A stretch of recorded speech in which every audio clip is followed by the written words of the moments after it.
আজকের অনলাইন ক্লাসের একাদশ দ্বাদশ শ্রেণীর সমাজবিজ্ঞান প্রথম পত্রের অষ্টম অধ্যায়ের সামাজিক স্তরবিন্যাস ও অসমতা এই অধ্যায় থেকে আমরা জানব সামাজিক স্তরবিন্যাস কি, সামাজিক স্তরবিন্যাসের বৈশিষ্ট্যগুলো কী কী এবং সামাজিক স্তরবিন্যাসের প্রকারভেদগুলো, দাস প্রথা, স্টেট প্রথা, জাতিবর্ণ, শ্রেণী এবং মর্যাদা ব্যবস্থা এগুলো সম্পর্কে আজকের ক্লাসের মাধ্যমে আমরা জানতে পারবো বা আজকের ক্লাসে আমরা এগুলো নিয়ে আলোচনা করব।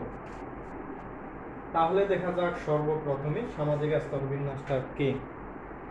সামাজিক স্তরবিন্যাস সামাজিক সংগঠনের এমন একটি বিশেষ দিক যার মাধ্যমে সমাজের অস্তিত্ব থেকে আসে।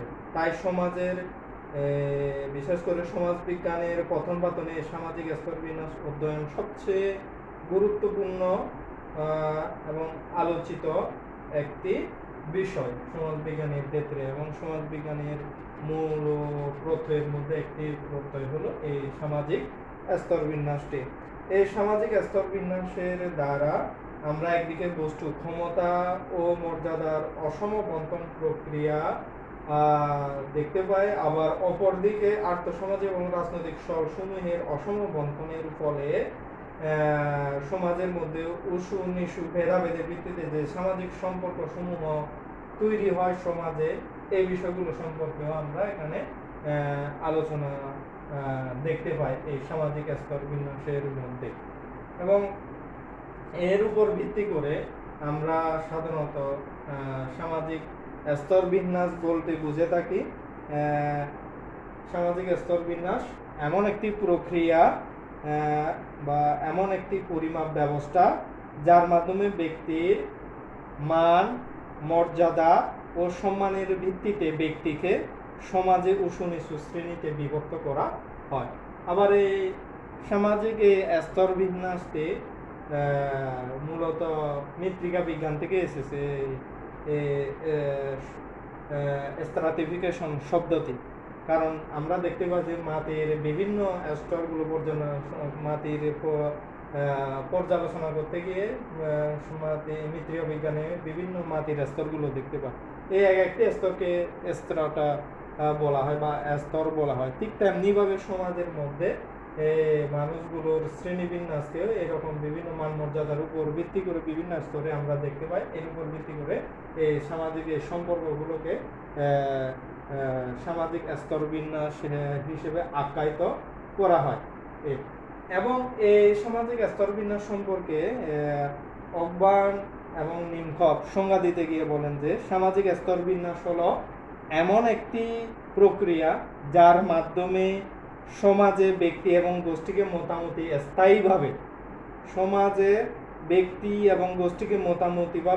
স্থায়ীভাবে উচ্চ নিম্ন মর্যাদার ক্রমানুসারে সাজানো হয়ে থাকে।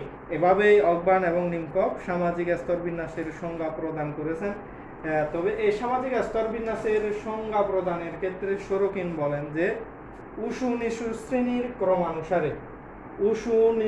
শ্রেণীর ক্রমানুসারে সংগঠিত জনসংখ্যার মধ্যে বিদ্যমান ভিন্নতাই হলো সামাজিক স্তরবিন্যাস। এভাবে সরকিন সামাজিক স্তরবিন্যাসের সংজ্ঞা প্রদান করেছেন। এই সংজ্ঞাগুলোর আলোকে আমরা বলতে পারি যে সামাজিক স্তরবিন্যাস হলো বিভিন্ন আর্থসামাজিক, রাজনৈতিক ও অন্যান্য সুযোগ সুবিধার ভিত্তিতে সমাজ কাঠামোর অভ্যন্তরে বিদ্যমান বিভিন্ন ব্যক্তি, গোষ্ঠী ও সামাজিক শ্রেণীর ক্রমোচ্চ অবস্থানকে সামাজিক স্তরবিন্যাস বোঝায় বা বোঝানো হয়ে থাকে। এই হলো সামাজিক স্তরবিন্যাস কি। এখন আমরা দেখব এই সামাজিক স্তরবিন্যাসের বৈশিষ্ট্যগুলো কি কি। এই সংজ্ঞাগুলো আলোচনা করে আমরা সামাজিক স্তরবিন্যাসের যে বৈশিষ্ট্যগুলো দেখতে পাই, এগুলোর মধ্যে 1 নাম্বার হলো স্তরবিন্যাস সামাজিক ব্যাপার। এটি কোনো প্রাকৃতিক ব্যাপার নয়, সমাজ কর্তৃকই কিন্তু এই স্তরবিন্যাস ব্যবস্থাটি সৃষ্ট বলে এটি সামাজিক ব্যাপার, প্রাকৃতিক নয়। সকল সমাজে মূলত সামাজিক স্তরবিন্যাস আমরা দেখতে পাই, যদিও এর ধরন সমাজভেদে ভিন্ন হয়ে থাকে। 3 স্তরবিন্যাস বিভিন্ন মুখী। 4 সংস্কৃতি স্তরবিন্যাসকে প্রতিফলিত করে থাকে। সংস্কৃতির প্রত্যেকটি তার সংস্কৃতি স্তর বিন্যাসকে নানাভাবে প্রতিফলিত করে থাকে বা প্রকাশিত করে থাকে। 5 স্তর বিন্যাস ব্যক্তিগত সম্পত্তির সৃষ্টি। ব্যক্তিগত সম্পত্তির কারণে এই সামাজিক স্তর বিন্যাসটি তৈরি হয়েছে। যদিও অনেকে স্তর বিন্যাসকে একটি সার্বজনীন ঘটনা হিসেবে চিহ্নিত করে থাকেন, তারপরে স্তর বিন্যাসটি মূলত ব্যক্তিগত সম্পত্তির কারণে তৈরি হয়েছে বলে এই বৈশিষ্ট্যগুলো সামাজিক স্তর বিন্যাসের এই পঞ্চম বৈশিষ্ট্যটি আমরা দেখতে পাই। তাহলে সামাজিক স্তর বিন্যাসের আমরা এই 5টি বৈশিষ্ট্য দেখতে পেলাম। এইগুলো সামাজিক স্তর বিন্যাস কি, সামাজিক স্তর বিন্যাসের বৈশিষ্ট্য কি, এগুলো আমরা দেখলাম। এরপরে আসতেছে সামাজিক স্তর বিন্যাসের প্রকারভেদগুলো কি কি। সামাজিক স্তর বিন্যাসের আমরা প্রধান 4টি ধরন দেখতে পাই। এই 4টি ধরনের মধ্যে এখানে একটি হলো দাস প্রথা, স্লেভারি, স্টেট প্রথা, স্টেট, জাতি বর্ণ কাস্ট, শ্রেণী ও মর্যাদা গোষ্ঠী, ক্লাস এন্ড স্ট্যাটাস গ্রুপ। এই 4টি প্রধান সামাজিক স্তর বিন্যাস বা ধরন আমরা দেখতে পাই। এই 4টি ধরনের মধ্যে প্রথমে আমরা আলোচনা করব দাস প্রথা নিয়ে। এই দাস প্রথা পৃথিবীর মূলত সর্বত্র প্রাচীন সভ্যতাগুলো দাস প্রথার উপর ভিত্তি করে প্রতিষ্ঠিত হয়েছিল। বিশেষ করে প্রাচীন গ্রিক ও রোমান সভ্যতা এই দুটি দাস প্রথার উপর ভিত্তি করে কিন্তু গড়ে উঠেছিল। আর এই দাস প্রথাই হচ্ছে সামাজিক স্তর বিন্যাসের অন্যতম প্রধান একটি ধরন। কোনো দেশ যখন অন্য কোনো দেশের উপর বিজয় লাভ করে, বিজিত রাজ্যের রাজা তখন পরাজিত রাজ্যের লোকদেরকে নিজেদের দাস হিসেবে রেখে দেয়। এভাবে মূলত সমাজের দাস প্রথার বিকাশ ঘটে থাকে এবং এই ব্যবস্থাটাকে কিন্তু দাস প্রথা বলা হয়ে থাকে। এবং এই দাস প্রথার সংজ্ঞা দিতে গিয়ে ব্রিটিশ সমাজবিজ্ঞানী এল.টি. হবহাউসে বলেন যে দাস হচ্ছে এমন একজন মানুষ যেখানে সমাজের আইন ও প্রথা যাকে সম্পত্তি রূপে পরিগণিত করে। দাস হচ্ছে এমন একজন মানুষ যাকে সমাজের আইন এবং প্রথা ওই লোকটাকে, ওই মানুষটাকে সম্পত্তি হিসেবে পরিগণিত করে। আবার এই দাস ব্যবস্থার মার্ক্সের বন্ধু এঙ্গেলস দাস ব্যবস্থার সংজ্ঞা দিতে গিয়ে বলেন যে দাস প্রথা উদ্ভাবিত হয়েছে, আর এই উদ্ভাবনের মূল কারণ হলো অর্থনৈতিক উপাদানের দ্বারাই কিন্তু এই দাস ব্যবস্থা উদ্ভব হয়েছে বলে এঙ্গেলস মত প্রদান করেন। এবং এই দাসদের তৎকালীন সময়ে একজন মালিক থাকতো এবং ওইখানে ওই দাসদের তখন কোনো অধিকারই সমাজের মধ্যে কোনো অধিকার থাকতো না। তবে এই মানব সভ্যতার ইতিহাসকে দাস প্রথার দুটো ধরন আমরা দেখতে পাই। একটি হলো উৎপাদনমূলক দাস প্রথা, আরেকটি হলো গৃহ দাস প্রথা।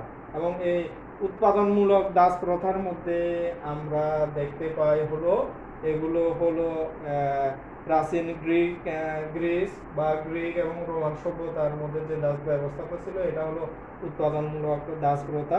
আবার গৃহ দাস ব্যবস্থার মধ্যে দেখতে পাই আমরা প্রাচীন ভারতবর্ষের এবং নদী তীরবর্তী সভ্যতাগুলোর মধ্যে যে দাস ব্যবস্থাটা ছিল এটা ছিল গৃহ দাস ব্যবস্থা। এভাবে দাস প্রথার দুটো ধরন দেখতে পাই। এখন আমরা দেখবো এই দাস প্রথার বৈশিষ্ট্যগুলো কি কি ছিল বা কি কি দেখতে পাই। দাস ব্যবস্থার বৈশিষ্ট্যের মধ্যে দেখা যাচ্ছে যে প্রত্যেক দাসেরই কিন্তু মালিক ছিল, যার কাছে সে দাসত্বের বন্ধনে একেবারে আবদ্ধ ছিল। 2 নম্বর বৈশিষ্ট্যের মধ্যে মুক্ত মানুষের তুলনায় দাসদের অবস্থা খুবই নিচু লেভেলের ছিল। 3 দাসদের কোনো রাজনৈতিক অধিকার ছিল না। 4 সামগ্রিকভাবে দাসরা একেবারে সমাজের মধ্যে ঘৃণিত ছিল। 5 দাসদেরকে বাধ্যতামূলকভাবে শ্রম দিতে হতো, কিন্তু অন্যরা ইচ্ছা অনুযায়ী কাজ করতে পারত বা নাও করতে পারত। এখানে দাসদের একেবারে তার নির্দিষ্ট সময় অনুযায়ী কাজ করতে বাধ্য ছিল। অন্যরা স্বাধীন মানুষরা কাজ করতে পারে, তার ইচ্ছা অনুযায়ী না করলে অসুবিধা নাই।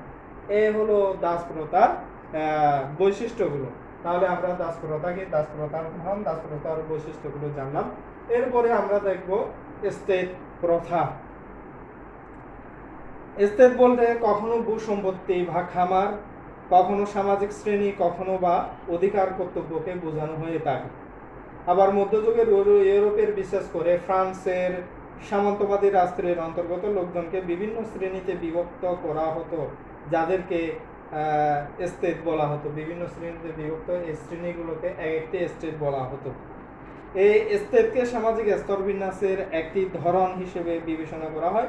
মধ্যযুগে ইউরোপে জন্মগতভাবে ব্যক্তির মর্যাদা নিরূপণ করা হতো এবং সমাজস্থ মানুষের কর্তব্য, দায়িত্ব আইনের মাধ্যমে কিন্তু নির্ধারিত ছিল, এবং তৎকালীন সমাজে একজন মানুষের অবস্থান কোথায় তা জানতে হলে দেখতে হতো ওই মানুষের আইন অনুযায়ী তার মর্যাদা কোন জায়গায় বা মর্যাদা কোথায়।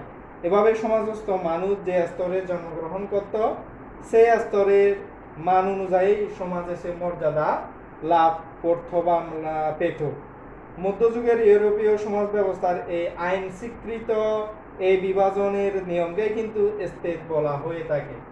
এবং তৎকালীন মধ্যযুগের ইউরোপীয় সমাজে মূলত তিন ধরনের এস্টেট আমরা দেখতে পাই। এই তিন ধরনের স্টেটের মধ্যে প্রথম স্টেট, ফার্স্ট স্টেটের হলো অভিজাত শ্রেণী, সেকেন্ড স্টেট, দ্বিতীয় স্টেটের মধ্যে হলো যাজক শ্রেণী, থার্ড স্টেট বা তৃতীয় স্টেটের মধ্যে হলো সাধারণ শ্রেণী বা ভূমিদাস। আবার এই প্রথম স্টেটের অভিজাত শ্রেণীর কিছু সুনির্দিষ্ট ক্রিয়াকর্ম করতে হয়। যেমন অভিজাত শ্রেণীর কাজ ছিল যুদ্ধ বিগ্রহের নেতৃত্ব দেওয়া এবং অন্যান্য সবাইকে রক্ষা করা। আর যাজক শ্রেণীর কাজ ছিল সবার, দ্বিতীয় স্টেটের যাজক শ্রেণীর কাজ ছিল সবার জন্য ঈশ্বরের কাছে প্রার্থনা করা, এবং সাধারণ শ্রেণীর কাজ হলো সবার জন্য খাদ্য উৎপাদন করা। এভাবে ইউরোপীয় সমাজ ব্যবস্থায়, তৎকালীন সমাজে এস্টেট ব্যবস্থায় এই তিনটি শ্রেণীর ধরন আমরা দেখতে পাই। এবং এই স্টেটগুলোর মধ্যে দেখা যায় গড়ে উঠেছিল মূলত স্টেটের মাধ্যমে গড়ে উঠেছে ভূমি ব্যবস্থার উপর কেন্দ্র করে, এবং এই ভূমির অধিকারের উপর নির্ভর করে রাজা, অভিজাত, পুরোহিত, শত সামন্ত এবং সাধারণ ভূমিদাস ইত্যাদি শ্রেণীরগুলো সৃষ্টি হয়েছিল তৎকালীন ইউরোপীয় সমাজ ব্যবস্থার মধ্যে। এইভাবে এই স্টেটগুলোর মধ্যে এই ভূমিদাসদের আইনগত অধিকার কর্তব্যগুলো বিভিন্নভাবে আমরা চিহ্নিত করতে পারি। এবং এই স্টেট প্রথার মধ্যে আমরা তৎকালীন প্রধান তিনটি বৈশিষ্ট্য আমরা দেখতে পাই, বিশেষ করে ইউরোপীয় এই স্টেট ব্যবস্থার মধ্যে। এই বৈশিষ্ট্যগুলোর মধ্যে এক নাম্বার হলো প্রতিটি স্টেটের একটি মর্যাদা এবং ক্ষমতা ছিল যা আইন দ্বারা নির্ধারিত। প্রত্যেকটি স্টেটের মর্যাদা এবং ক্ষমতা ছিল যা আইন দ্বারা নির্ধারিত। স্টেট তিনটির মধ্যে শ্রম বিভাজন ছিল, কে কোন কাজ করবে এগুলো সুনির্ধারিতভাবে আইন দ্বারা, নিয়ম দ্বারা, প্রথা দ্বারা সুনির্ধারিত ছিল, কে কোন কাজ করবে, শ্রম বিভাজনটা ভাগ করা ছিল। এবং এক একটি স্টেট ছিল মূলত এক একটি রাজনৈতিক গোষ্ঠী। এই স্টেট ব্যবস্থার মধ্যে আবার সাধারণ বা ভূমিদাসরা, সাধারণ শ্রেণীর মানুষগুলো সামন্তদের বিরুদ্ধে, স্টেটের মালিকের বিরুদ্ধে কোনো প্রকারের অভিযোগ রাজার কাছে করতে পারত না। এই হলো স্টেট প্রথা। এরপরে আসতেছে জাতি বর্ণ প্রথা বা কাস্ট সিস্টেম। জাতি বর্ণ প্রথার ইংরেজি শব্দ আমরা জানি কাস্ট সিস্টেম, এবং এই কাস্ট শব্দটি এসেছে মূলত স্প্যানিশ শব্দ কাস্টা থেকে, যার অর্থ বংশ, কুল বা জাতি। এবং ঐতিহ্যবাহী ভারতীয় সমাজ ব্যবস্থায় যে এক বিশেষ ধরনের সামাজিক অসমতা ভিত্তিক জাতিভেদ প্রথা রয়েছে, এই প্রথাকে বোঝানোর জন্য পর্তুগিজরা কাস্ট শব্দটি ব্যবহার করেছিলেন। এবং এই জাতি বর্ণের উৎকৃষ্ট উদাহরণ আমরা এই ভারতীয় সমাজে দেখতে পেয়ে থাকি বা দেখতে পাই। ভারতীয় সমাজ ব্যবস্থার মধ্যে জাতি বর্ণ প্রথার উৎকৃষ্ট উদাহরণ। এবং এর প্রেক্ষাপটে এই কাস্ট, জাতি বর্ণ সংজ্ঞা দিতে গিয়ে এ আর দেশাই বলেন যে জাতিবর্ণ প্রথা হলো হিন্দু সমাজের এমন একটি রূপরেখা যেখানে পূর্ব হতেই সামাজিক মর্যাদা নির্ধারিত থাকে, তাই জন্মগতভাবে তার ভাগ্য নির্ধারিত হয়ে যায় এবং তার বদলানোর কোনো সুযোগ থাকে না। এই জাতিবর্ণ প্রথার সংজ্ঞা দিতে গিয়ে রিজলে বলেন যে বর্ণ ব্যবস্থা হচ্ছে কতগুলো পরিবারের সমষ্টি যাদের একটা অভিন্ন পদবি রয়েছে এবং যারা একটি অভিন্ন বংশধারার সাথে পরিচিত রয়েছে বা পরিচিত থাকে। এভাবেই কিন্তু জাতি বর্ণের বা কাস্ট সিস্টেমের সংজ্ঞা প্রদান করেছেন এআর দেশাই এবং রিজলে। এবং এই জাতি বর্ণ প্রথার ভারতীয় জাতি বর্ণ প্রথার 4টি ধরন আমরা দেখতে পাই। তার গুণ এবং কর্মের ভিত্তিতে 4টি ধরনের মধ্যে হলো একটা হলো ব্রাহ্মণ, এরা পুরোহিত শ্রেণী, ক্ষত্রিয় এরা যোদ্ধা শ্রেণী, বৈশ্য এরা ব্যবসায়ী শ্রেণী, শূদ্র হলো কৃষক বা শ্রমিক শ্রেণী। এবং এই 4টি ধরন 4টি জাতিবর্ণ আবার তাদের ধর্মীয় দিক থেকে কিন্তু বিভাজন বা সৃষ্টির পিছনে জাতিবর্ণ সৃষ্টির পিছনে ধর্মীয় ব্যাখ্যা রয়েছে। তাদের হিন্দু ধর্মের সৃষ্টিকর্তা ব্রহ্মার মুখ থেকে ব্রাহ্মণ এবং ব্রহ্মার বাহু থেকে ক্ষত্রিয় এবং ব্রহ্মার উরু থেকে বৈশ্য এবং ব্রহ্মার পায়ের পাতা থেকে শূদ্রদের উৎপত্তি হয়েছে বলে তাদের ধর্মীয়ভাবে বিভক্ত করা হয়েছে। এবং এই কারণে এক একটি জাতি বর্ণ তাদের এক একটি জন্মগতভাবে এক একটি জাতি বর্ণের মধ্যে মৃত্যু পর্যন্ত ওদেরকে অবস্থান করতে কোনোভাবে পরিবর্তন করা যায় না। এর উপর ভিত্তি করে আমরা এখন জাতি বর্ণের বৈশিষ্ট্যগুলো সম্পর্কে দেখব। জাতি বর্ণের বৈশিষ্ট্যগুলোর মধ্যে 1 নম্বর বৈশিষ্ট্য হলো প্রত্যেকটি জাতি বর্ণ একটি অন্তঃগোত্রীয় বিবাহ ভিত্তিক ব্যবস্থা। 2 জাতি বর্ণের সদস্যপদ জন্মসূত্রেই লাভ করতে হয়। যে বর্ণে জন্মগ্রহণ করবে আজীবন তাকে সেই বর্ণের বা সেই মর্যাদার অবস্থান করতে হবে।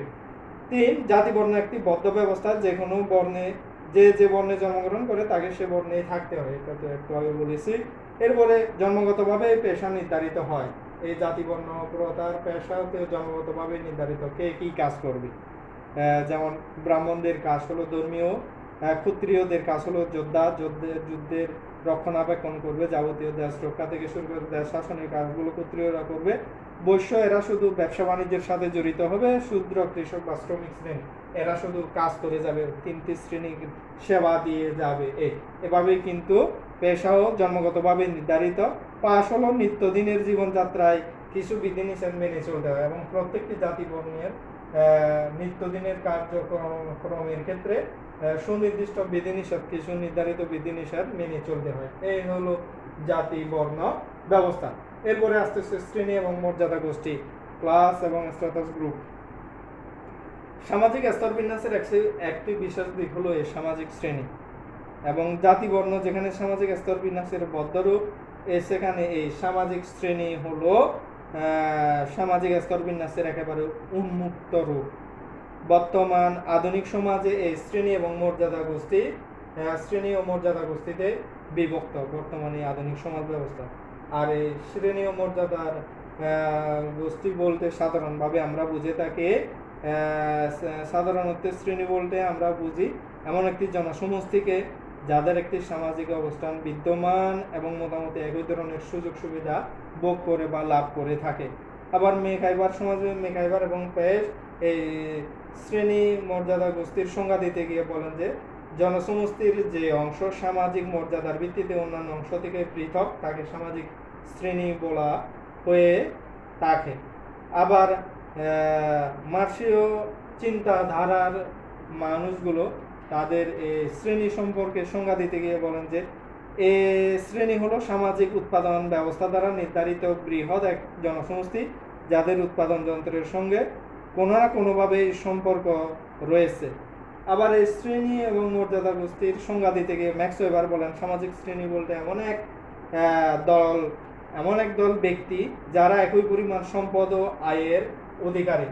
এমন একদল ব্যক্তি যারা একই ধরনের সম্পদ এবং আয়ের অধিকারী। এভাবে কিন্তু ম্যাক্স ওয়েবার শ্রেণীর সংজ্ঞা প্রদান করেছেন। এখন আমরা দেখব এই আধুনিক সমাজের মধ্যে সাধারণত আমরা 3 ধরনের শ্রেণী দেখতে পাই।